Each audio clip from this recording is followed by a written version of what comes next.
Well, let's jump straight into our conversation. Nigeria's modest wins from increased domestic refining, saving scarce dollar, boosting power supply, and creating jobs are encouraging. But sustaining these gains in the industry known for price shocks and policy swing is another matter. How can Nigerians or Nigeria lock in the benefits and shield them from this oil market volatility?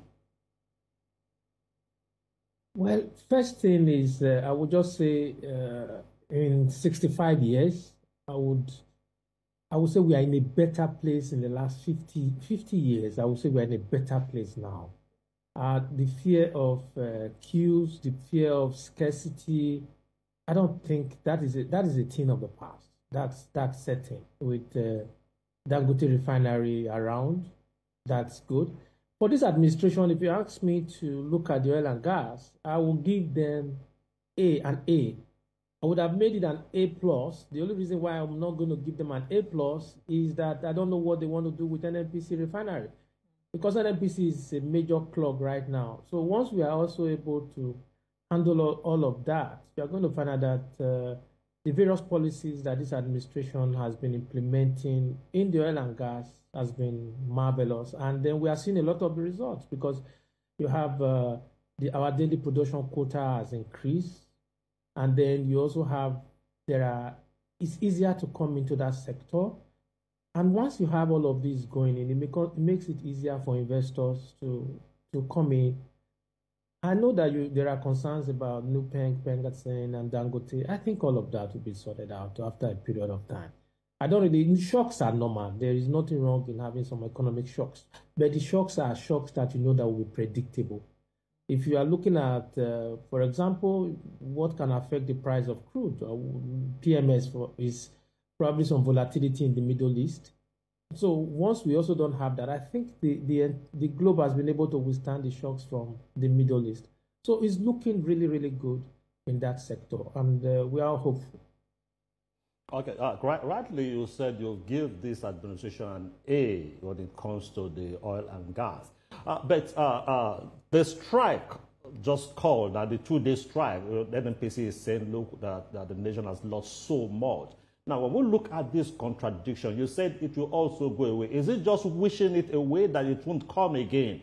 Because we listened to the PENGASSAN president said, look, that they're on the standby and that they won't hesitate to continue with the strike if there is any sleep.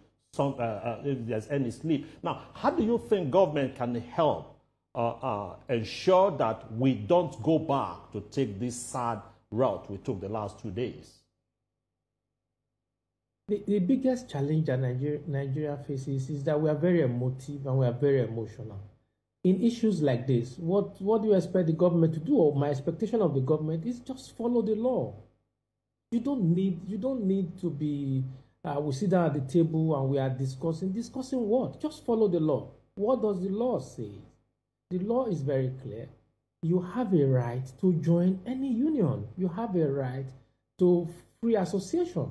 So if somebody applied that he wants to be a member of PENGASSAN, it should be allowed. It's free will. So you follow that law. And then the other aspect is that Dangote needs to run his business.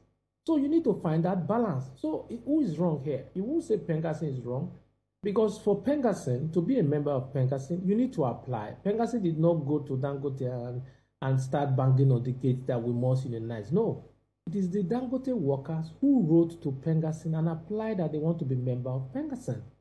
And when they applied, so PENGASSAN now related that, okay, 800 of your workers have applied. This application took place within 48 hours. So if you have people doing that, that also speaks volume. And then what are the benefits of being part of the union?